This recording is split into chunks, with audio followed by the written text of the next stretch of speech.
आपण जेव्हा aura चक्रावर heal करतो, तेव्हा आपण फायनान्सेस ट्रीट करू शकतो आपले. कारण की आपल्या चक्रांचे फायनान्शियल फंक्शन असतात. बरं. Yes. So there are chakras connected with attracting prosperity. Okay.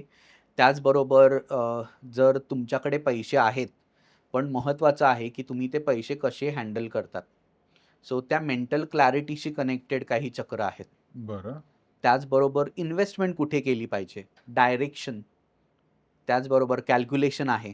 म्हणजे किती तुम्ही स्पेंड करू शकतात, किती तुम्ही नीड्ससाठी वापरायचे आहे, किती वॉन्टसाठी वापरायचे आहेत, अच्छा. फ्युचरसाठी किती ठेवणं, हे सगळं आपल्या चक्रांशी कनेक्टेड असतं. सो त्यामुळे जे बिझनेस गाईडन्ससाठी येतात आमच्याकडे, तेव्हा आम्ही त्यांची चक्र स्कॅन करून सांगू शकतो, की तुम्हाला जे फायनान्शियल प्रॉब्लेम आहेत, ते काय आहेत ते. पण हे म्हणजे अंधश्रद्धा वगैरे अशी वाटते अनेकांना. तुम्हालाही असे अनुभव आले असतील. तर हाऊ डू आय म्हणजे मी हे ज्यांनी कधी अनुभवलं नाहीये. कसं आहे ज्यांना अनुभव येतो त्यांनाच अनुभव आलाय.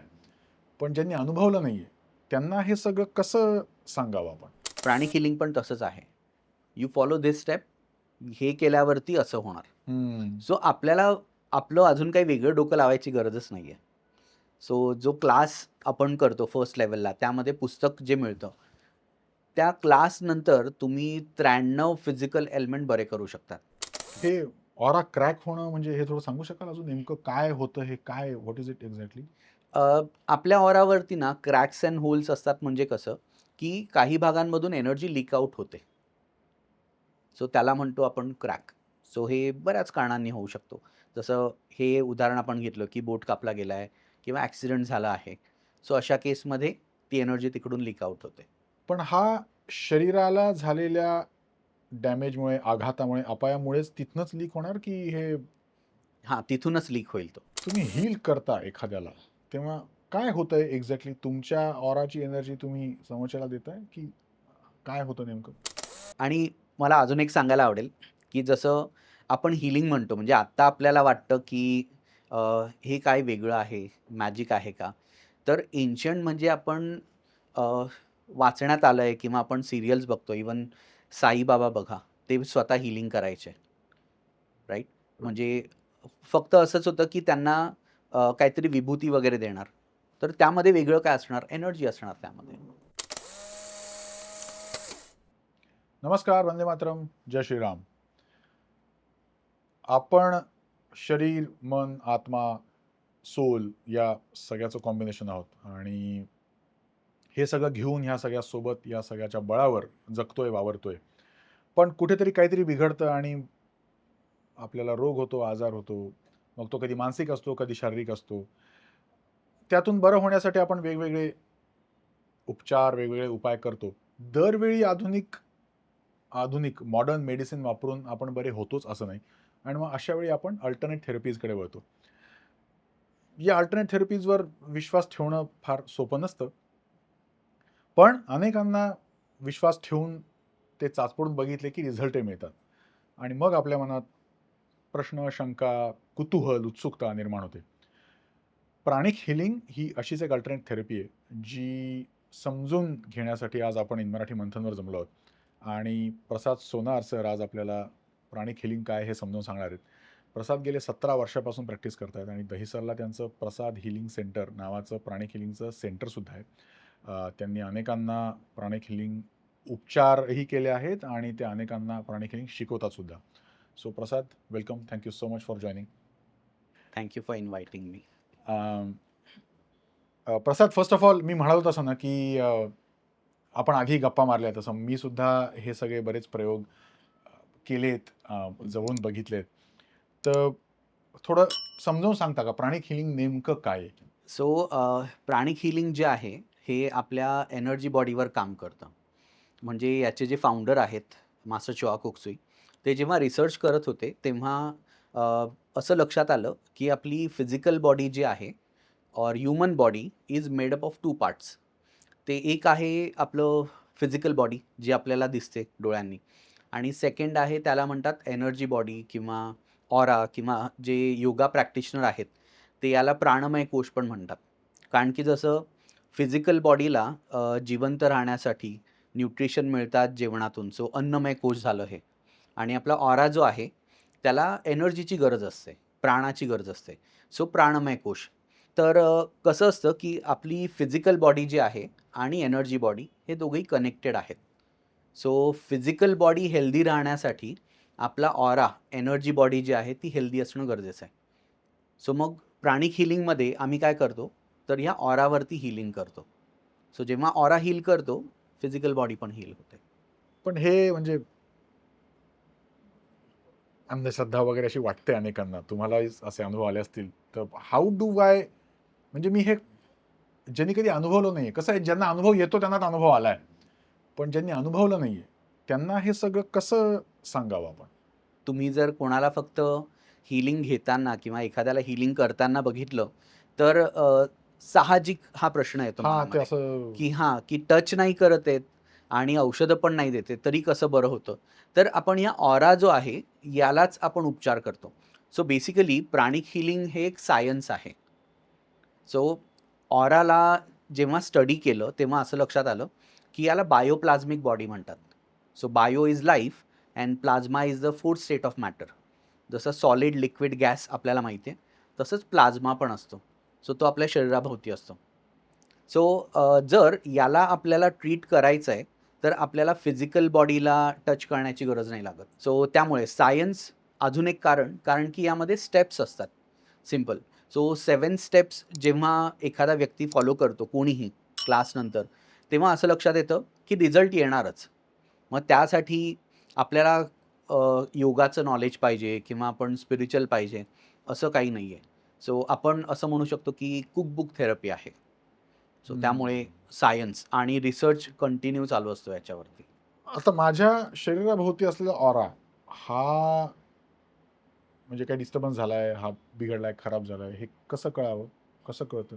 सो एक आपण ऑर्डिनरी व्यक्ती जर म्हटलं, की म्हणजे त्याला प्राणिक हिलिंगचा वगैरे काही बॅकग्राऊंड नाही आहे, तर ऑरा इम्बॅलन्स झाला आहे, हे समजणं म्हणजे कसं, तर आपण फिजिकल बॉडीला ऑब्झर्व्ह करतो, की आपण म्हणतो ना, की अरे गुडघे दुखत आहेत किंवा डोकेदुखी आहे किंवा मला बेचैन वाटतंय. याचा अर्थ, की तुमचा ऑरा जो आहे तो डिस्टर्ब झाला आहे. म्हणजे जसं आपण मेडिकल डॉक्टर्सकडे जातो, ओके. सो आपण त्यांना सिम्प्टम्स सांगतो ना. सो हं. मेडिकल डॉक्टर ते तुम्हाला विचारतील, की काय होतंय नक्की? कुठे दुखतंय? मग रात्री जेवणात काय आलं? राइट? ते सगळं आणि मग ते आपल्याला सायन्स सांगतात, की ओके तुम्ही आत्तापर्यंत जे काही मला सांगितलंय, हे सायन्स आहेत ह्या आजाराचे. सो तसंच जर ऑर्डिनरी व्यक्तीला समजायचं आहे, की माझा ऑरा हा बॅलन्स आहे का? तर त्याच्या फिजिकल बॉडीमध्ये कुठे डिस्टर्बन्स आहे, दुखणं आहे किंवा त्याला स्ट्रेस फील होतोय का? याचा अर्थ त्यांचा ऑरा जो आहे तो इम्बॅलन्स झालाय. हं.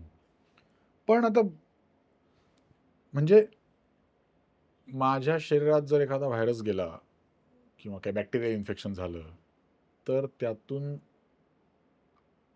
फिजिकली काहीतरी गडबड होणार आहे. बरोबर आहे? आणि येस. शरीरात काहीतरी बिघाड होणार आहे. बरोबर. तुम्ही हे म्हणताय, की ते जे काही चुकलंय, ते सगळं तुम्ही ऑरावर काम करून फिक्स करणार? येस. ऑरावर काम करून आपण त्याला हील करू शकतो. आता बघा 2 गोष्टी आहेत. आपली एनर्जी बॉडी जी आहे, ती फिजिकल बॉडीला कंट्रोल करते. ॲज वेल ॲज आपली फिजिकल बॉडीमध्ये जे होतं, ते आपल्या ऑरामध्ये पण होणार. So they are interconnected basically. म्हणजे तुम्ही जे उदाहरण घेतलं, ते अगदी ॲक्युरेट उदाहरण आहे. सो पुढे मी सांगणार सुद्धा त्याच्याबद्दल. सो बघा जेव्हा एखाद्या व्यक्तीला स्ट्रेस होतो, राईट? किंवा त्याची एनर्जी डिस्टर्ब झाली आहे, तर काही काळांतराने असं होणार, की ते त्यांच्या फिजिकल बॉडीवरती दिसायला सुरुवात होईल. म्हणजे काही जण म्हणतात ना, की लास्ट वीक मी ब्लड रिपोर्ट्स काढले आणि मला शुगर डिटेक्ट झाली. मग असं नाही, की तुम्ही 2 दिवसाआधी जे खाल्लं ते तुमच्या रिपोर्ट्समध्ये आले, नाही. तर हा जो इम्बॅलन्स आहे, हा खूप आधी सुरू झालेला तुमच्या अक्युम्युलेट एनर्जी झालाय. बॉडीमध्ये. बरोबर. येस, ॲक्युमुलेट झाला आहे आणि आता फिजिकल बॉडीमध्ये तो दिसतोय. आता तुम्ही जसं म्हणतायत, तर काही ॲक्सिडेंटल ज्या केस असतात, तर त्यामध्ये आधी ऑरावर काही नाही होणार. आधी फिजिकल बॉडीला हर्ट होणार. म्हणजे एकदम सोपं उदाहरण आपण घेतलं, की जसं बोट कापला गेलाय. तर आधी बोट म्हणजे फिजिकल बॉडीला हर्ट होणार आणि मग त्याला सराउंडिंग जी एनर्जी आहे, तिकडे क्रॅक होतो आणि मग तिथून एनर्जी निघून जायला सुरुवात होते. म्हणजे थोडक्यात आपण म्हणतो ना, की मला लागलं, पण आता तो पार्ट माझा सुन्न झाला एकदम. म्हणजे नम झालाय. मला काहीच जाणवत नाहीये. का? कारण की तिकडून बरीचशी ऊर्जा निघून गेली आहे. सो हे दोन्ही कनेक्टेड आहेत. बरं. हे ऑरा क्रॅक होणं म्हणजे हे थोडं सांगू शकाल अजून नेमकं काय होतं हे काय व्हॉट इज इट एक्झॅक्टली? आपल्या ऑरावरती ना क्रॅक्स एंड होल्स असतात म्हणजे कसं, की काही भागांमधून एनर्जी लीक आउट होते. सो त्याला म्हणतो आपण क्रॅक. सो हे बऱ्याच कारणांनी होऊ शकतो. जसं हे उदाहरण आपण घेतलं, की बोट कापला गेलाय किंवा ॲक्सिडेंट झाला आहे. सो अशा केसमध्ये ती एनर्जी तिकडून लीक आउट होते. पण हा शरीराला झालेल्या डॅमेजमुळे, आघातामुळे, अपायामुळेच तिथनंच लीक होणार की हे हां, तिथूनच लीक होईल तो. तिथूनच लीक होईल. बरं. म्हणजे मला स्ट्रेस आलाय, तर तर इम्बॅलन्स होईल, लीक होणार नाही असं? नाही. मग काय होणार, तर तिकडे ती ऊर्जा बरीचशी साठत जाईल. लीक झाल्यावरती 2 प्रकार आहेत. म्हणजे ऑरामध्ये क्रॅक किंवा होल असेल, तर फर्स्ट म्हणजे एनर्जी लीक होणं, ज्याला आपण म्हणतो ना, की मला एकदम डिप्लीट फील होतंय आज, एकदम थकल्यासारखं, राइट? आणि काही केसमध्ये असं होतं, की एनर्जीचं जे सर्क्युलेशन आहे, ते बंद झालं आहे आणि जसं आपल्या फिजिकल बॉडीला आपण म्हणतो ना, की टेंगूळ आला आहे किंवा सिस्ट झाली आहे. त्या सिस्टमध्ये काय होतं, तर एकच भागामध्ये फुगवटा असतो. सो सेम आपल्या ऑरामध्ये पण होतं, की एनर्जी बॉडीमध्ये जसं इकडे आपलं एक चक्र असतं सोलार प्लेक्सस, ते आपल्या स्ट्रेस लेव्हलला कंट्रोल करतं. सो ज्या व्यक्तीमध्ये खूप जास्त स्ट्रेस आहे कामाचा किंवा फॅमिलीचा, तर काय होणार, त्याच्या ऑरामध्ये या भागामध्ये फुगवटा निर्माण होणार बरं, आणि मग त्याला हेवीनेस जाणवणं किंवा इतर फिजिकल जे आहेत, त्यामध्ये पण त्याला चेंजेस दिसायला सुरुवात होते. बरं. म्हणजे हे प्रत्येकाचं वेगवेगळं असतं की काही सेंट्रल अशा अ, काय म्हणता येईल त्याला? म्हणजे दिसताना वेगवेगळं दिसेल, पण ह्याला सेंट्रल थीम आहे काहीतरी प्रत्येकाच्या ऑरामध्ये होणाऱ्या डिस्टर्बन्सेसची. जसं फिजिकल बॉडीमधले ऑर्गन सगळ्यांचे सेम असतात. करेक्ट. तसंच एनर्जी बॉडीमध्ये पण सेम असतं. बरं, सो आपला जो ऑरा आहे, याच्यावरती 11 मेजर चक्र असतात. बरं. ओके. आणि हे प्रत्येक मेजर चक्र जे आहे, याच्याकडे काही ऑर्गन्स असतात, ज्याला त्यांना कंट्रोल आणि एनर्जाइज करायचं आहे. सो जेव्हा एखादं चक्र जे आहे, ते मालफंक्शन करायला लागतं. ओके. जसं मी परत तुम्हाला उदाहरण देईल सोलार प्लेक्सस, की स्ट्रेसचं कंट्रोल करतं. प्लस फिजिओलॉजिकल लेव्हलला सोलार प्लेक्सस आपलं कंट्रोल करतं आपल्या लिव्हरला, स्टमकला, डायफ्राम, नंतर आपले पॅनक्रियाज आहेत, त्यांना कंट्रोल करणं. इवन आपली गॅस्ट्रोइंटेस्टिनल सिस्टम आहे, त्याला कंट्रोल करण्याचं काम हे सोलार प्लेक्ससचं असतं.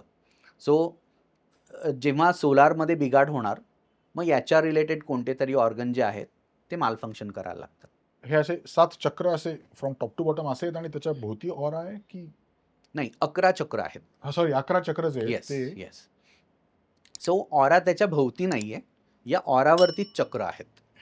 बरं. म्हणजे अगदी आपण सोप्या भाषेत समजून घ्यायचं म्हटलं, तर बऱ्याच लोकांना कळत नाही, की चक्र म्हणजे काय आहे. तर आपण असं म्हणू शकतो, की आपल्या ऑरामध्ये 72,000 मेरिडियन्स आहेत, ज्याला आपण नाडी म्हणतो. ओके. आणि त्या नाड्यांचं जेव्हा व्हर्लपूल क्रिएट होतं, एकत्र येऊन जेव्हा ते व्हर्लपूल क्रिएट होतं, त्याला आपण चक्र म्हणतो. हं. ओके. सो जसं आपलं बेसिक चक्र आहे, बेस ऑफ द स्पाइन, तिकडे काही मेरिडियन्स असणार, त्याच्याने चक्र बनणार.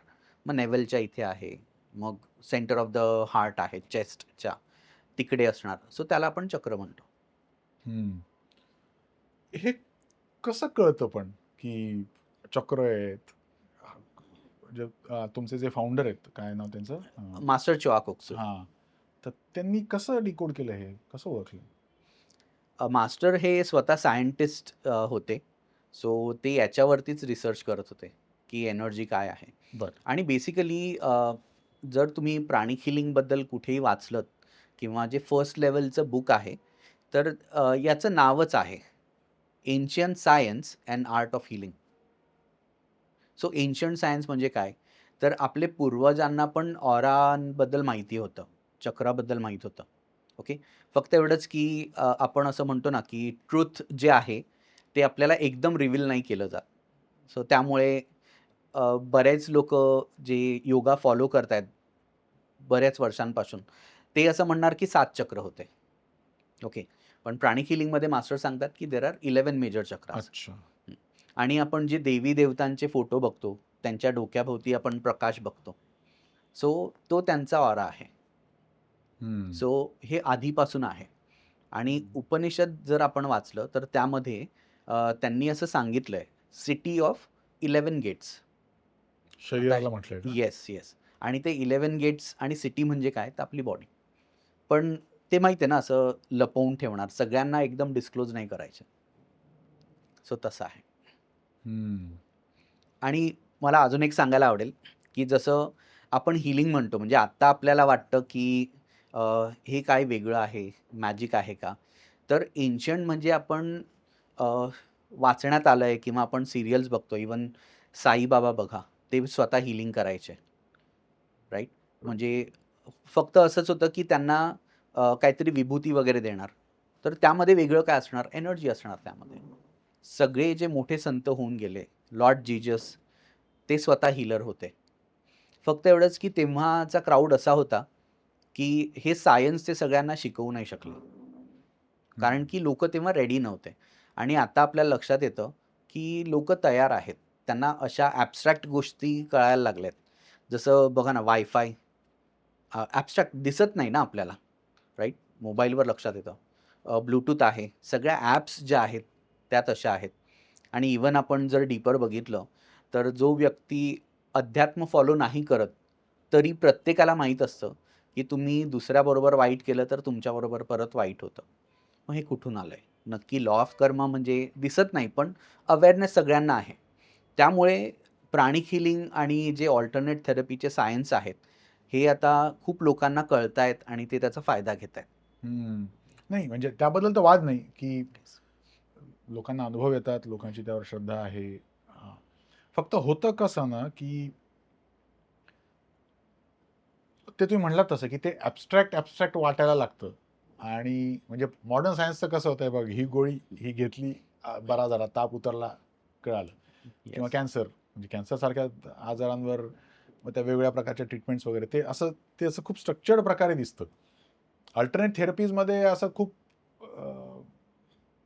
Abstract is the right word की ते त्यामुळे थोडं कन्फ्युजन होतं.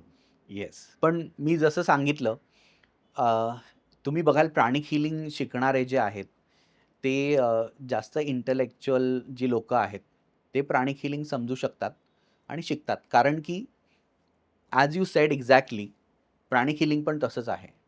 यू फॉलो धिस स्टेप, हे केल्यावरती असं होणार. सो आपल्याला आपलं अजून काही वेगळं डोकं लावायची गरजच नाही आहे. सो जो क्लास आपण करतो फर्स्ट लेव्हलला, त्यामध्ये पुस्तक जे मिळतं, त्या क्लासनंतर तुम्ही 93 फिजिकल एलिमेंट बरे करू शकतात. बर. आणि हे तेवढं सिंपल आहे. म्हणजे क्लासमध्येच जे आहे, we start with simple like nose bleeding, नाकातून रक्त वगैरे येणं आहे. ओके. नंतर शोल्डर पेन आहे, बॅक पेन, स्टमक एक, असं आपण सिंपलपासून सुरुवात करतो. मग नंतर एंड ऑफ द डे आम्ही गॅस्ट्रो इंटेस्टिनल एलिमेंट जे आहेत ते कसे हील करायचे. म्हणजे जर तुम्हाला गॅस पेन आहे, ब्लोटिंग वाटतंय, ओके, डायरिया आहे, कॉन्स्टिपेशन आहे, मग ते कसं हील करणार. सेकंड डे आपण अजून थोड्या गंभीर आजारांकडे जातो. जसं ब्रीदिंग डिफिकल्टी आहे, ॲस्थमा वगैरे, त्याला हील करणं, लंग्स इन्फेक्शन आहे. मग किडनी एलिमेंट कसा तुम्ही बरा करू शकता. सो त्याप्रमाणे. आणि मेनली काय आहे, की तुम्हाला तोच फॉर्म्युला जो आहे तो वापरायचा आहे. सो तेवढं सिंपल आहे ते.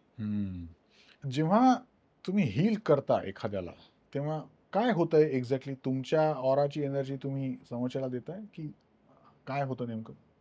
हां, गुड क्वेश्चन. कारण की हा एक प्रश्न आम्हाला विचारला जातं, की मग तुम्हाला काही होतं का? की हां, एक्झॅक्टली. तुम्हाला काय अपाय होतो का? हो. The answer is no. कारण की आम्ही फक्त मीडियम आहे. म्हणजे आपण कसं समजू शकतो, हीलिंगमध्ये आम्ही नक्की काय करतो, तर 2 बेसिक प्रिन्सिपल आहेत. First is cleansing and second is energizing. So okay. क्लेन्झिंगमध्ये काय केलं जातं, तर जो भाग अफेक्टेड आहे, डिस्कम्फर्ट जाणवतोय, अगदी साधं उदाहरण घेतलं, की कोणाला शोल्डर पेन आहे. सो याचा अर्थ शोल्डरच्या इथे पेनफुल एनर्जी आहे, दूषित ऊर्जा आहे. आम्ही काय करणार, तर हीलर हाताने ती दूषित ऊर्जा, पेनफुल एनर्जी काढून टाकतो. ओके, त्याला म्हणतात क्लेन्झिंग. आणि एनर्जायझिंग म्हणजे आम्ही वातावरणातून फ्रेश एनर्जी घेतो आणि त्या भागाला आम्ही पुरवतो. म्हणजे असं होतं की चक्रांवरती धूळ बसली आहे आणि त्यामुळे ते फ्रेश एनर्जी ॲब्झॉर्ब नाही करू शकत आहे. सो आम्ही काय करणार, तर ती धूळ जी आहे, दूषित ऊर्जा, ती काढून टाकतो आणि मग चक्र जे आहे त्याला थोडी एनर्जी देतो, की आम्ही ॲक्सेलरेट केलं. म्हणजे आपण गाडीची बॅटरी जम्पस्टार्ट करतो. जम्पस्टार्ट केली, की मग गाडी जेव्हा चालते तेव्हा ती त्याच्याने चार्ज होणार बॅटरी. सो त्यामुळे काय होतं, की त्यांचे चक्र जे आहेत त्यांना तो बूस्ट मिळतो. म्हणून प्राणिक हिलिंगमध्ये आम्ही असं सांगतो, की तुमची हिलिंग प्रोसेस जी आहे ती आम्ही ॲक्सेलरेट करतो. अच्छा. येस. कारण की बेसिक प्रिन्सिपल जो आहे म्हणजे लॉ ऑफ नेचर आपण त्याला म्हणतो. तर लॉ ऑफ सेल्फ रिकव्हरी म्हणजे काय? तर आपलं शरीर हे स्वतःचं स्वतःला बरं करू शकतं. बरोबर आहे. बोट कापलं गेलंय तर आपण असंच ठेवलं तरी तुम्ही बघाल संध्याकाळपर्यंत बरं झालंय. इव्हन डॉक्टर स्टिचेस जेव्हा करतात ऑपरेशन नंतर, त्यांचं काम असतं की ती स्किन जवळ आणून सोडायची. बाकी पूर्ण काम आपलं बॉडी करते. सो स्वतःचं स्वतःला बरं करू शकते. फक्त एवढंच आहे की किती फास्ट बरं करणार हे डिपेंड करतं की त्या व्यक्तीकडे ऊर्जा किती आहे. बरं. ओके. म्हणजे एजनुसार असं होतं की व्यक्तीकडची ऊर्जा कमी होते. म्हणून आपण बघितलं की जर फ्रॅक्चर एका लहान मुलाला झालंय, तर तो लवकर बरा होणार. पण हे सीनियर सिटिझनमध्ये फ्रॅक्चर असेल, तर त्यांना बरं व्हायला बराच वेळ लागतो. सो आम्ही हिलिंगमध्ये काय करतो, जो भाग अफेक्टेड आहे किंवा लागला आहे, त्याला आम्ही एनर्जी देतो आणि त्याची हिलिंग प्रोसेस ॲक्सेलरेट करतो. म्हणजे ज्या व्यक्तीला अगदी 2 महिने लागणार आहे बरं व्हायला, हिलिंग वगैरे घेऊन तो 2 ते 3 आठवड्यामध्येच बरा होऊ शकतो. तुम्हाला आले तसे काय अनुभव? येस, मी पण केलेत. सो मी पण हीलिंग केले आहेत आणि त्यामध्ये पण हार्ट ब्लॉकेजेसच्या रिलेटेड आहेत. मी जे हीलिंग केलेलं त्यामध्ये खूप चांगले रिझल्ट होते. ते अर्थरायटिसमध्ये होते. सो जो पेशंट माझ्याकडे यायचा, अ, ह्या अर्थरायटिसच्या केसमध्ये मी कॉम्बिनेशन यूज केलेलं. कारण असं होतं, की ज्यांना अर्थरायटिस झालेला ते पूर्ण आयुष्य एक बॉडी बिल्डर होते. सो म्हणजे हां, आणि त्यांच्या एरियामध्ये ते एकदम फेमस, की अरे हां, या काकांची बॉडी एकदम सॉलिड आहे. आणि जसं ते 70च्या जवळ आलेले तेव्हा मसल लॉस झालेला आणि पेन वगैरे सुरू झालेलं गुडघ्यांमध्ये. सो त्या दोन्ही गोष्टी होत्या, की अर्थरायटिसचं दुखणं होतं आणि प्लस त्यांनी स्वतःबद्दल जी इमेज ठेवलेली, ती पण त्यांना असं विचित्र वाटायचं, की अरे मी आधी असा फिरायचो. आणि चक्क सेंटरला त्यांची वाईफ त्यांना घेऊन यायची, की म्हणजे रिक्षा थांबवणं, बसवणं हे सगळं त्यांना वाईफबरोबरच करावं लागायचं. सो हीलिंग जे आहे ते ऑलमोस्ट 4 महिने चाललं. आठवड्यातून 3 ते 4 वेळा मी त्यांना हील करायचो. 4 महिन्यांनी अशी कंडिशन झाली, की सगळ्यात पहिल्यांदा तर ते एकटे आले आणि तेव्हा मला ते सांगत होते, "सर आज मी एकटा आलो. वाईफ नाही घेऊन आली, मी एकटा आलो." वाह! म्हटलं, "अरे वाह! क्या बात है." आणि ही वॉज व्हेरी हॅपी. कारण एवढ्या वर्षांमध्ये ते असं झालेलं. आणि मग जेव्हा कंटिन्यू हीलिंग झालं, तेव्हा मग ते एकदा चालत आलेले सेंटरला. चालत आलेले. आणि मग तेव्हा ते खूप चांगले होते, खुश होते आणि मग ते बोलले, की "मग आता किती अजून कंटिन्यू करायचं?" सो मी बोललो, की "आपण अजून एक 8-10 दिवस कंटिन्यू करूया, 8-10 सेशन आणि मग आपण थांबवलं तरी चालेल." सो जेव्हा पूर्ण सेशन झाले, तेव्हा अजून पण मला ते दिसतात. एकदम हॅपीली वॉक करतायत, व्यवस्थित आहेत असं. हे म्हणजे रोज एक सेशन झालं का यांचं? पहिलं जेव्हा आपण स्टार्ट करतो ना, तेव्हा एक 5 ते 6 सेशन आपल्याला बॅक टू बॅक घ्यावे लागतात. कारण की पहिल्या सेशनमध्ये असं लक्षात येतं, की कंटॅमिनेशन खूप असतं. हां, बरोबर आहे. आणि मग नंतर आपण फ्रिक्वेन्सी कमी करतो. आठवड्यातून 3 वेळेला वगैरे आपण हीलिंग केलं तरी चालतं. माझ्या शरीरात किंवा माझ्या ऑरामध्ये नेमकं काय चुकलंय? हे डिकोड तुम्हाला बघून करता येतं? हाऊ डू यू रिअलाइज की व्हॉट्स रॉंग? सो जसं आपण डॉक्टरांकडे जातो, ओके. आणि मेडिकल सायन्सकडे काही टेक्निक्स आहेत, ज्याला आपण स्कॅनिंग म्हणतो.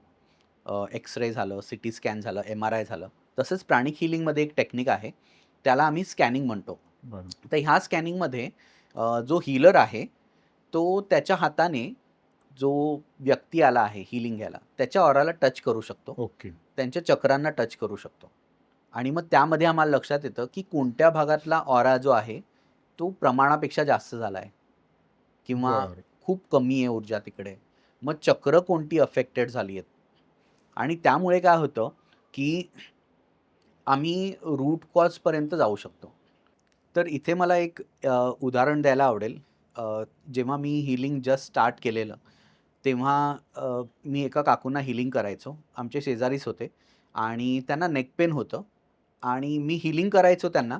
हीलिंग करून ते म्हणायचे, की खूप बरं वाटलं आणि मला वाटायचं, की साधं नेक पेन आहे, सो काही एवढं परत हीलिंगची गरज नाही लागणार.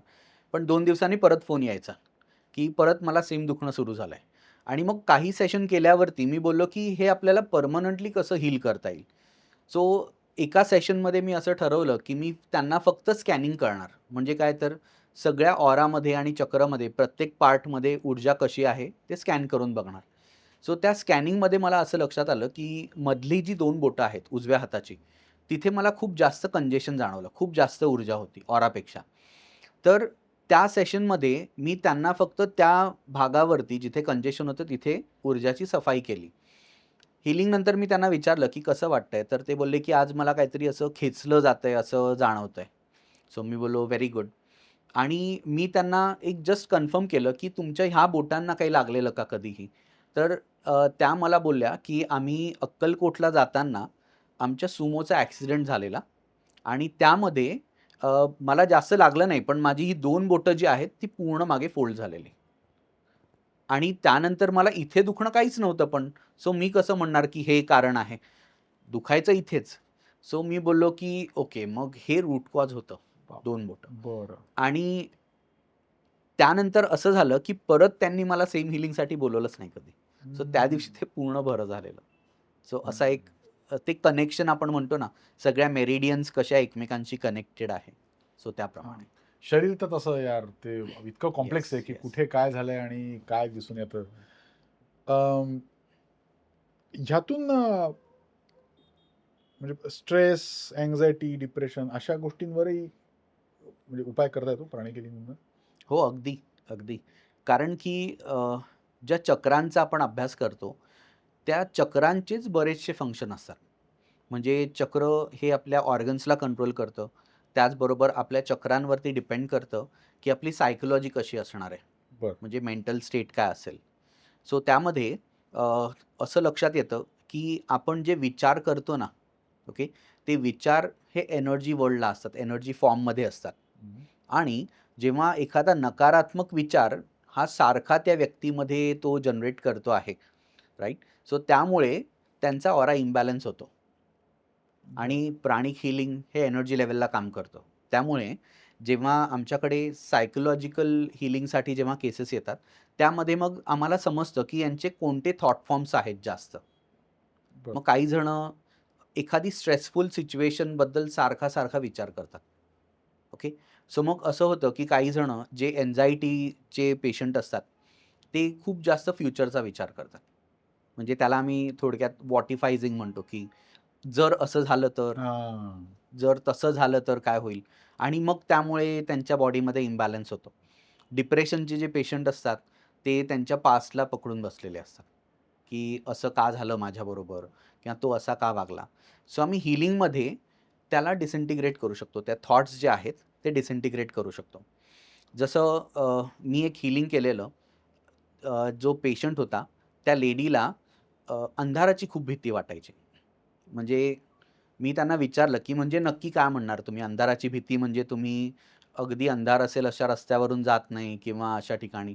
तर म्हणले, "रस्ता तर सोडा, मी घरामध्ये पण जर मला पाणी प्यायचं आहे रात्री उठून, तर मी आधी बेडरूमचा लाईट लावणार.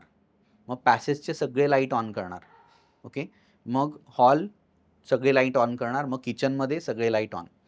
मग पाणी प्यायचं आणि मग सेम बंद करत बेडरूममध्ये परत यायचं." सो मी म्हणलं, "हरकत नाही." आणि जेव्हा मी स्कॅन केलं, तेव्हा त्यांच्या काही चक्रांमध्ये मला हे फिअरचे थॉट फॉर्म खूप जाणवले. आणि याच्यामध्ये असं होतं, की त्या स्वतः पण वर्क करत होत्या याच्यावरती. काउन्सिलिंग वगैरे त्यांचं चालू होतं. आणि त्यामुळे मी त्यांना फक्त 2 सेशन दिले हीलिंगचे. आणि त्यामध्ये त्यांनी मला सांगितलं, की "सर आता माझी भीती पूर्ण निघून गेली आहे." आता यामध्ये नक्कीच हीलिंगचं श्रेय आहे आणि प्लस त्या स्वतः पण त्याच्यावरती वर्क करत होत्या कॉन्शियसली. त्यामुळे हे एवढ्या फास्ट हीलिंग होऊ शकलं, की 2 सेशनमध्ये इट वॉज हील्ड हं. असं. अजून काय म्हणजे फिजिकल आणि इमोशनल सोडून अजून काही असे एलिमेंट्स आहेत जे प्राणिक हिलिंगनी दूर होऊ शकतात किंवा येस. सो प्रत्येक लेव्हलचे जे प्रॉब्लेम आहेत, आपण काय म्हणतो, की आपलं शरीर जे आहे, सगळं आपल्याशी कनेक्टेड आहे. म्हणजे बाहेर काहीच नाहीये. म्हणून आपण जे वाचतो ना, प्रलय म्हणजे काय? तर आपल्या शरीराला डेथ झाली, की आपल्यासाठी प्रलयच आलं. सगळं नाहीसं झालं. म्हणजे ज्या स्टोरी आहे याच्यामध्ये, की 22 डिसेंबर, 26 डिसेंबरला सगळं संपणार आहे. तर आपल्याला खूप मजा वाटायची. आणि जेव्हा आध्यात्मिक पुस्तकं मी वाचले, तेव्हा त्यामध्ये लक्षात आलं, की आपलं शरीर म्हणजे आपलं विश्व, की त्यामुळे आपण जेव्हा ऑरा चक्रवर हील करतो, तेव्हा आपण फायनान्सेस ट्रीट करू शकतो आपले. कारण की आपल्या चक्रांचे फायनान्शियल फंक्शन असतात. बरं. Yes. So there are chakras connected with attracting prosperity. Okay. त्याचबरोबर जर तुमच्याकडे पैसे आहेत, पण महत्त्वाचं आहे, की तुम्ही ते पैसे कसे हँडल करतात. सो त्या मेंटल क्लॅरिटीशी कनेक्टेड काही चक्र आहेत. बरं. त्याचबरोबर इन्व्हेस्टमेंट कुठे केली पाहिजे, डायरेक्शन, त्याचबरोबर कॅल्क्युलेशन आहे. म्हणजे किती तुम्ही स्पेंड करू शकतात, किती तुम्ही नीड्ससाठी वापरायचे आहे, किती वॉन्टसाठी वापरायचे आहेत, अच्छा. फ्युचरसाठी किती ठेवणं, हे सगळं आपल्या चक्रांशी कनेक्टेड असतं. सो त्यामुळे जे बिझनेस गाईडन्ससाठी येतात आमच्याकडे, तेव्हा आम्ही त्यांची चक्र स्कॅन करून सांगू शकतो, की तुम्हाला जे फायनान्शियल प्रॉब्लेम आहेत, ते काय आहेत ते. म्हणजे हं. त्याचं स्कॅनिंग, डायग्नोसिस जे आहे, ते हीलिंगमध्ये आम्ही करू शकतो. म्हण म्हणजे एक कपल आलेलं आय-टी फील्डमधलं आणि ते तेच म्हणत होते, की आम्हाला ना फायनान्सेस जे आहेत, ते इनफ नाही होत. फायनान्शियल क्रंच चालू असतो. पैसे पुरत नाहीत. येस. आणि मी त्यांना विचारलं, की "चालेल, हरकत नाही, आपण काम करूया किंवा आपण हील करूया त्याला. तर किती सॅलरी आहे?" तर त्या दोघांची मिळून साधारण एक 2.5 ते 3 लाख त्यांच्या घरात यायचे. आणि बरं. मी बोललो, की म्हणजे एवढ्या ह्याच्यामध्ये तर तुम्हाला प्रॉब्लेम आला नाही पाहिजे, अंटिल अँड अनलेस तुम्ही एकदम अल्ट्रा लक्झरी लाईफ जगतायत. आणि किंवा खूप मोठं कर्जच घेऊन बसलात हां. बा. Yes, yes. तर ते बोलले, की "नाही हो, आम्ही तर असंच म्हणजे आमचा लाईफ जे आहे ते सो आहे. म्हणजे आता फिरणं वगैरे तर म्हणजे खूप नॉर्मल झालं आहे स्पेंड करणं." सो जेव्हा मी स्कॅन केलं, तेव्हा असं लक्षात आलं मला, की त्यांचं जे चक्र आहे प्रॉस्पेरिटीशी कनेक्टेड, ते मोठं आहे चक्र. ओके. पण ते स्ट्राँग नाहीये. ओके. आता यामुळे काय होतं, की उद्या जर त्यांची सॅलरी 6 लाख जरी झाली दोघांची मिळून, तरी त्यांना सेम प्रॉब्लेम राहणार आहे. म्हणजे जसं मी सांगितलं सुरुवातीला, एनर्जी लीक आउट होणं. सो त्यांच्या प्रॉस्पेरिटी चक्राशी कनेक्टेड काही लीकेजेस होते आणि मग आम्ही त्याच्यावरती काम करायला सुरुवात केलं. आता हे हीलिंग जे आहे ते अराउंड 3 महिन्यापर्यंत चाललं. सो थ्राईस अ वीक मी त्यांना हीलिंग करायचो. पण मग त्यामध्ये लक्षात आलं, की ते म्हणतात, की "सर आता अशी वेळ आहे, की आम्ही इन्व्हेस्टमेंट केली आहे सगळीकडे. आमचं लाईफ पण चांगलं चालू आहे. पण बँकेत अजून पण असे पैसे आहेत जे पडून आहेत." आणि तो याचा इफेक्ट होता हीलिंगचा. बरं. म्हणजे सो यातून म माझी आर्थिक घडी विस्कटण्यासाठी कारणीभूत असलेले विचार बदलतात. माझ्या बिझनेसमध्ये यश मिळण्यात ज्या काही माझ्या स्वभावातले दोष आहेत ते दुरुस्त होतात, की काहीतरी वेगळं घडतं? What happens exactly? आपण यामध्ये होलिस्टिक अप्रोच करतो. म्हणजे जेव्हा तुम्ही हीलिंग घ्यायला याल, तेव्हा आम्ही असं अजिबात नाही सांगत, की आता काही काळजी नका करू. तुम्हाला पाहिजे तसं करा. आम्ही हीलिंग करतो, सगळं बरं होईल. नाही. तर आम्ही त्यामध्ये त्यांना काही रूल्स लिहून देतो, की तुम्हाला कसं करायचं आहे. ओके. त्याचबरोबर बऱ्याच वेळेला आपल्यामध्ये काही फिअर एनर्जीज असतात. मग it might be connected with finances. अच्छा. ओके. सो त्यामध्ये मग आम्ही त्या फियर्सचं हीलिंग करतो त्यांच्या. कारण की जर एखाद्या व्यक्तीला ग्रो व्हायचं आहे, तर त्यांना रिस्क घेणं गरजेचं आहे. हम्म. तो करेज त्यांच्यामध्ये असला पाहिजे आणि जर त्यांनी त्या स्टेप्स नाही घेतल्या, तर फायनान्शियल ग्रोथ पण पॉसिबल नाही होत.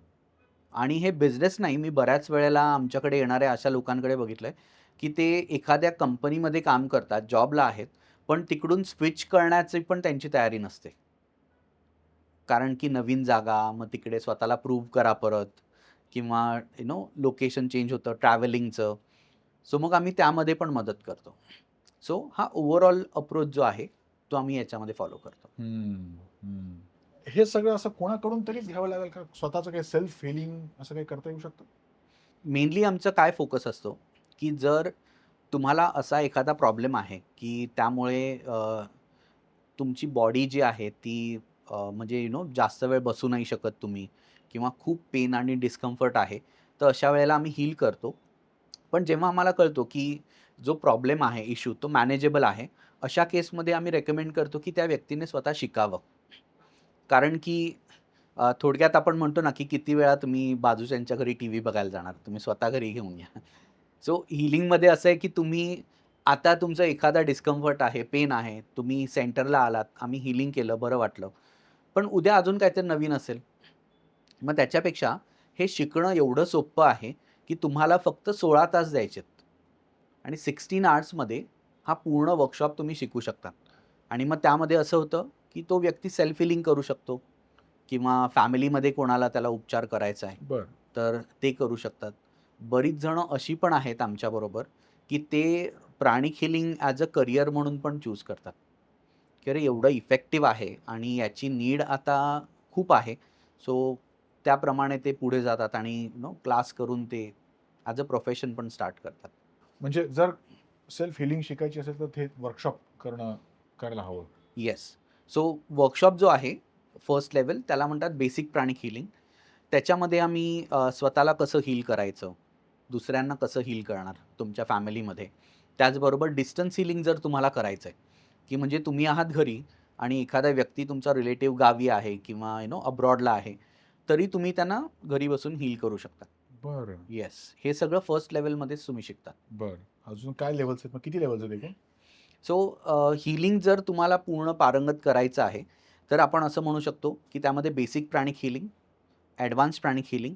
बेसिकमध्ये आपण फोकस करतो जास्त सिंपल फिजिकल एलिमेंटवर. ॲडव्हान्स प्राणिक हीलिंगमध्ये आपण जास्त सिव्हिअर एलिमेंटला कसं हील करायचं. म्हणजे अर्थरायटिस खूप वर्षांपासून आहे. त्याला तुम्ही उपचार करू शकतात. ओके. स्ट्रोक वगैरेचं हीलिंग आहे. कॅन्सरमध्ये आपण पेन रिलीफ कसं करू शकतो किंवा जे साइड इफेक्ट आहेत, ते कसे कमी करू शकतो ते शिकतो. बरं, आणि ऑर्गन रिजनरेट करणं. सो कलर प्राणाने आपले ऑर्गन्स रिजनरेट करता येतात. ते आम्ही सेकंड लेव्हलमध्ये शिकवतो. बरं. आणि थर्ड लेव्हल ही सायकोथेरपी आहे. सो त्यामध्ये मानसिक आजार जे आहेत, म्हणजे अगदी सिंपल म्हटलं तर स्ट्रेस आहे, ट्रॉमा किंवा इव्हन सिव्हिअरमध्ये डिप्रेशन आहे, हॅल्युसिनेशन्स आहेत, बरं. स्किझोफ्रेनिया आहे, त्याचं हीलिंग कसं करायचं आणि रिलेशनशिप हीलिंग ॲज वेल ॲज फायनान्शियल हीलिंग हे थर्ड लेव्हलचं आहे. अच्छा, येस. अच्छा. सो 3 लेव्हल केल्या, की त्या व्यक्तीला मग असे काही लिमिटेशन नाही आहेत. ते कोणताही उपचार करू शकतात. तो ऑर्गन ग्रोइंग काय म्हणालात तुम्ही? Organ organ regenerate. रिजनरेशन हे काय आहे? ऑर्गन रिजनरेट करणं म्हणजे काय? तर जसं आपण म्हणतो, की गुडघ्याची गादी झिजली आहे. ओके. अच्छा. सो हीलिंग करून ॲडव्हान्स प्राणिक हीलिंगमध्ये आम्ही कलर प्राणाजबद्दल शिकवतो. आणि हे कलर प्राणा जे आहेत, ह्या स्पेशलाइज्ड एनर्जीज असतात. बेसिक क्लासमध्ये तुम्ही सिंपल व्हाईट प्राणाने हीलिंग करतात. पण वाटतंय की नाही मला हीलिंग अजून फास्ट करायचं आहे. जास्त फास्टर रिझल्ट्स हवे आहेत. तर मग ॲडव्हान्समध्ये आम्ही कलर प्राणाजबद्दल सांगतो त्यांना. बरं. येस. आणि ते कलर प्राणा जेव्हा आपण वापरतो एखाद्या ऑर्गनवरती, तर त्याला आपण रिजनरेट करू शकतो. असं काही उदाहरण आहे तुमच्याकडे ऑर्गन येस. रिजनरेशनचं? बरीच आहेत. म्हणजे हार्ट ब्लॉकेजेस मेल्ट झालेल्याची उदाहरणं आहेत. राइट? की आणि हे हीलिंग तर मी पण नव्हतं केलं. जेव्हा मी शिकत होतो प्राणिक हीलिंग, तेव्हा मी ज्या सेंटरवरून शिकलेलो, त्या सेंटरला एक आजी आपण म्हणू शकतो. कारण त्यांचं वय होतं 78 बरं. आणि त्या प्राणिक हीलिंग शिकल्या आणि बेसिक क्लास केला. ओके. आता व्हेअरॲज जी मी हीलिंगचं तुम्हाला सांगतोय जे results, it is connected with advance. पण तरी त्यांनी बेसिक क्लास करून एका व्यक्तीला हील केलं आणि विदिन 3 मंथ्स असं लक्षात आलं, की त्यांचे हार्ट ब्लॉकेजेस पूर्ण मेल्ट झालेत. आणि आम्ही विचारलं, "तुम्ही कसं काय केलं हे?" तर ते म्हणाले, की "काय माझ्याकडे वेळ असतो रोज संध्याकाळी." आणि ते यायचे. त्यांनी सांगितलं, "मला असा-असा प्रॉब्लेम आहे," जस्ट बोलण्यामध्ये. तर मी सांगितलं, "मी असं शिकली आहे, तर तुम्हाला आवडेल का हीलिंग घ्यायला?" आणि त्या फ्रीमध्येच करायच्या. सो त्यांनी सिंपल हीलिंग, स्वीपिंग केलं आणि जेव्हा त्यांनी रिपोर्ट्स काढले, तेव्हा असं लक्षात आलं, की हार्ट ब्लॉकेजेस नाही आहेत. बापरे! आणि त्यांचे जे कार्डिओलॉजिस्ट आहेत, ते पण शॉकमध्ये होते, की असं कसं होऊ शकतं? की आधी तर दिसत होते ब्लॉकेज, आता कसे नाही? हं. सो तसा. ग्रेट. मला हे वर्कशॉपबद्दल सांगा ना, एक्झॅक्टली कसं करतात, काय करतात आणि जर लोकांना करायचं असेल तर what can they do? Yes. So ज्यांना वर्कशॉप शिकायचं आहे, तर सगळ्यात पहिल्यांदा म्हणजे मला जेव्हा शिकायचं होतं ना, तेव्हा मला हा डाऊट आलेला, की मला शिकता येईल का? कारण की मी असं कोणत्याही स्पिरिच्युअल बॅकग्राऊंडचा नाही आहे किंवा ध्यान, योगाबद्दल नाही माहीत मला. सो ज्यांना शिकायचं आहे त्यांना कोणताही मेडिकल बॅकग्राऊंड किंवा योगाचा बॅकग्राऊंड असणं, स्पिरिच्युअल बॅकग्राऊंडची गरज नाही आहे. तुम्हाला फक्त तिथे यायचं आहे क्लासमध्ये. सो 2 दिवसाचा क्लास जो आहे, तो अगदी आपण शून्यापासून सुरुवात करतो, की म्हणजे ऊर्जेचे सोर्सेस काय असतात? ऊर्जा कुठून मिळते? म्हणजे आपण समजलं तर सूर्य ऊर्जा आहे, सन सन प्राण आहे, नंतर एअर प्राण आहे, ग्राउंड प्राण आहे. हे प्राण आपल्याला माहिती आहे. ओके. मग आपल्या शरीरामध्ये ते कसं काम करतात? ठीक आहे. मग ती ऊर्जा आपण घ्यायची कशी ॲटमॉस्फिअरमधून? कारण आपण जेव्हा दुसऱ्याला हील करणार, तेव्हा आपण स्वतःची ऊर्जा तर देत नाही. सो आपल्याला ॲटमॉस्फिअरमधून घ्यायची कशी? मग ती पेशंटला कशी द्यायची? ते शिकवलं जातं. मग चक्रांचा आपण अभ्यास करतो. सो चक्रांबद्दल एक टॉपिक आहे मोठा. त्यामध्ये आपण प्रत्येक चक्र आणि ते कंट्रोल करणारे ऑर्गन्स काय आहेत, याच्यावर अभ्यास करतो. मग हीलिंग पार्टमध्ये मग या चक्रांना क्लीन कसं करायचं किंवा डायग्नॉसिस म्हणजे कोणतं चक्र बिघाड आहे, तर तुम्ही काय समजणार, काय असू शकतं, राईट? सो हे सगळं. मग स्कॅनिंग झालं. मग त्याच नंतर आम्ही काही ब्रीथिंग टेक्निक त्यामध्ये शिकवतो. बरं. जेणेकरून तुम्ही ॲज अ हीलर हेल्दी असणं गरजेचं आहे. बरोबर. सो ते हेल्दी कसं राहायचं आणि त्याचबरोबर डिस्टन्स हीलिंग आहे, दुरून. ते शिकवलं जातं, राईट? आणि सेल्फ हीलिंग ह्या काही गोष्टी आहेत. आणि महत्त्वाचं म्हणजे एक खूप पॉवरफुल मेडिटेशन जे आहे, ते आम्ही या क्लासमध्ये शिकवतो. त्याला म्हणतात meditation on twin hearts. On twin hearts. Yes, twin hearts. So twin hearts म्हणजे यामध्ये पण आम्ही 2 चक्र यूज करतो आणि ती 2 चक्र वापरून आपल्याला मेडिटेशन करायचं असतं. या वर्कशॉपला काही वयाची वगैरे काही मर्यादा आहे का? आणि अ, म्हणजे हे हे वर्कशॉप सुद्धा लेव्हल्समध्ये वगैरे आहे की कसं? हां. सो ज्यांना वर्कशॉप शिकायचं आहे, त्यांचं वय हे 16 वर्षापेक्षा जास्त असलं पाहिजे बरं. आणि लिहिता वाचता येणं. कारण की जे पुस्तक मिळेल बरोबर. ते फॉलो करू शकतील. आणि महत्त्वाचं म्हणजे अ, असं नाही की तुम्ही प्राणिक हीलिंग शिकलायत म्हणजे तुम्हाला प्रोफेशनलीच करायचं आहे. याचे बरेचसे असे उपयोग आहेत, की तुम्ही अगदी तुमच्या घरच्यांना हील करणं. कारण की जे पेरेंट्स आहेत ना, तर हा एक पॅटर्न बघण्यात येतो, की मुलांची परीक्षा आली, की त्यांना ताप येणं आदल्या दिवशी. कारण की बऱ्याच वेळेला ते फिअर असतो, राईट? की अभ्यास केलाय पण सगळं जमेल की नाही? टेन्शन येतं. येस. सो त्यासाठी हीलिंग करणं, राईट? मग नंतर रिलेशनशिप जे आहेत तुमचे, ते कसे तुम्ही चांगले ठेवू शकता, हे या क्लासमध्ये तुम्हाला शिकता येईल. त्याचबरोबर आपण म्हणतो ना, की आपण कधी-कधी फिजिकली एक्झॉस्ट होतो कामामुळे किंवा मेंटल एक्झॉशन असतं. सो ते तुम्हाला कसं त्यावर ओव्हरकम करता येईल, हे त्यामध्ये शिकवलं जातं. आणि धिस हीलिंग इज लाइक आपल्या घरामध्ये फर्स्ट एड बॉक्स असतोच. तो ऑप्शनल नाही आहे. It has to be there. Okay. आणि असं लक्षात येतं, की दातदुखी वगैरे आपली अशी आहे, की तिला माहीत असतं, की पेन किलर संपल्या आहेत की नाही घरातल्या. संपल्या असेल, की बरोबर दातदुखी होते.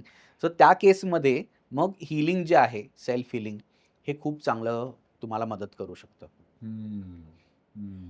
हे 16 तासांचं केल्यावर ते लेव्हल 1, 2, 3 तिन्ही होणार का? कसं असणार ते? नाही, 16 अवर्स हे फर्स्ट लेव्हलसाठी आहे. बरं.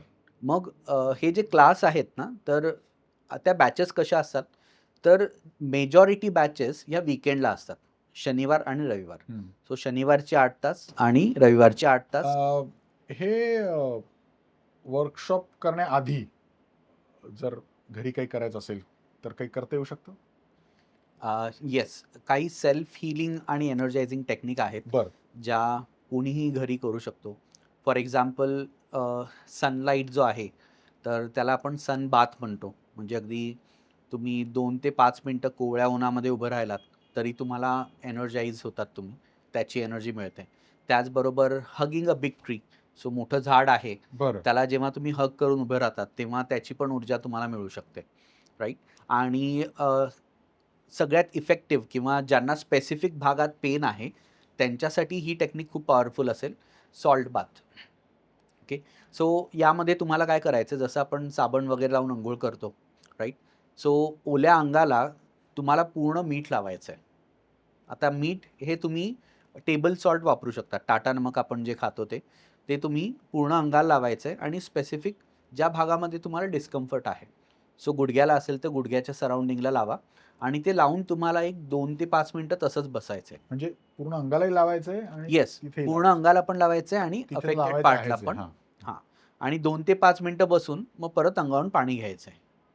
आणि तसं झालं की हे तुम्ही एक साधारण 7 ते 8 दिवस करून बघितलं कोणत्याही व्यक्तीने, तर त्यांना लगेच फरक जाणवतो पूर्ण हेल्थमध्ये. आणि बरं. महत्त्वाचं म्हणजे ते अंगाला लावणं गरजेचं आहे. कारण खूप जण पाण्यामध्ये मीठ टाकतात. हो, ते ऐकलंय. सो ते तेवढं इफेक्टिव्ह नाही आहे. It is better you apply salt on your body. तर मीठ काय क्लेन्झिंग एलिमेंट आहे का? मीठ येस, मिठाने आपला ऑरा क्लीन होतो, चक्र क्लीन होतात. आणि एक महत्त्वाची गोष्ट जी आपण आजच्या पूर्ण पॉडकास्टमध्ये एनर्जीबद्दल बोललो बरंच. सो एक छोटंसं प्रॅक्टिकल आपण करूया, जेणेकरून येस. आपल्या सगळ्या व्ह्युअर्स जे आहेत त्यांना पण एनर्जीचं फीलिंग करता येईल. हो. ओके. सो मी तुम्हाला सांगतो आणि मग आपण एकत्र प्रॅक्टिस करू शकतो. चालेल. सो आपल्याला तळ हाताच्या मध्यभागी जेंटली प्रेस करायचं आहे. ओके. आणि आपले फिंगर टिप्स जे आहेत ते आपल्याला एकदम जेंटली प्रेस करायचे. ठीक आहे. ते झाल्यावरती मेक शुअर की तुमची जीभ जी आहे ती टाळूला कनेक्ट आहे आणि तुमचे आर्मपिट स्लाइटली ओपन आहेत. त्याचबरोबर तुमच्या दोन्ही हातांमध्ये 3 ते 4 इंचाचं अंतर ठेवायचं आहे. ठीक आहे. आणि आपण आता स्लो ब्रीदिंग करूया. So inhale slowly, exhale slowly. Inhale slowly, exhale slowly. दीर्घ श्वास घ्या, दीर्घ श्वास सोडा. दीर्घ श्वास घ्या, दीर्घ श्वास सोडा. दीर्घ श्वास घ्या, दीर्घ श्वास सोडा. आता जसं आपण श्वास घेणार, हात लांब घेऊन जायचे एकमेकांपासून. इनहेल, हात लांब न्या. एक्झेल, हात जवळ आणा. इनहेल, हात लांब न्या. एक्झेल, हात जवळ आणा. इनहेल, हात लांब न्या. एक्झेल, हात जवळ आणा. इनहेल, हात लांब न्या. एक्झेल, हात जवळ आणा. तुमचं लक्ष दोन्ही हातांच्या मध्ये. इनहेल, हात लांब न्या. एक्झेल, हात जवळ आणा. इनहेल, हात लांब न्या. एक्झेल, हात जवळ आणा. येस. तुम्ही डोळे उघडू शकता. सो काय जाणवलं तुम्हाला दोन्ही अमेझिंग. हातांच्या मागे? काहीतरी म्हणजे it was not easy to move. Yes, yes. So तुम्हाला हेवीनेस जाणवला, हो. राईट? सो या दोन्ही हातांच्या मध्ये जी ऊर्जा निर्माण झाली ती तुम्हाला सेन्स होत होती. सो यामध्ये बऱ्याच वेगवेगळ्या प्रकारे तुम्हाला सेन्स होऊ शकते. फॉर एक्झाम्पल काही जणांना हातामध्ये काहीतरी गरम असं उबदार वाटतं. ओके. बरं. काही जणांना वाटतं की एखादा बॉल आहे आणि त्याला तुम्ही प्रेस करताय. बरं. सो हात जवळ आणताना तुम्हाला डिफिकल्ट होतं. बरं. ओके. काही जणांना असं वाटतं की रबर बांधलेत दोन्ही हाताला आणि आपण ते करायचो ना शाळेमध्ये, हो. तसं तुम्हाला फ्लेक्झिबल वाटतं. किंवा काहीतरी फिरतं आहे दोन्ही हातांच्या मध्ये, टिंगलिंग इफेक्ट आहे. सो तसं आपण जाणवू शकतो. या सगळ्यांचा अर्थ प्रत्येकाची सेन्सिटिव्हिटी ही वेगळी आहे आणि ह्या एनर्जीचं फिलिंग वेगळ्या प्रकारे येऊ शकतं. सो तसं आहे. असं नाही वाटत. येस. सो जेव्हा आपण ती प्रॅक्टिस करतो, हे प्रेस करणं म्हणजे काय, तर सिम्पली आपण त्या चक्रांना ॲक्टिवेट केलं आहे आणि आपलं लक्ष तिकडे जातं, हे चक्र ॲक्टिवेट होतात आणि मग तुम्हाला ती एनर्जी फील व्हायला सुरुवात होते. अमेझिंग. प्रेक्षकांनी बहुतेक केला असेल हा प्रयोग, पण केला नसेल तर करून बघा. मला असं म्हणजे असं प्रेसही करता येत नव्हतं आणि खेचताही येत नव्हतं. Yes. दोन्ही बाजूनी Amazing. ग्रॅव्हिटेशनल फोर्स असल्यासारखं काहीतरी वाटलं. बरोबर, बरोबर. अमेझिंग. थँक्यू सो मच प्रसाद. मी ना थोडा स्केप्टिकल आहे या सगळ्या अल्टरनेट थेरपीजच्या बाबतीत. पण स्केप्टिकल इन व्हॉट सेन्स की माझा विश्वास नाही आहे असं नाही. मला हे माहिती आहे की ऊर्जा आहेत, म्हणजे मला जाणवतं की असं काहीतरी आहे.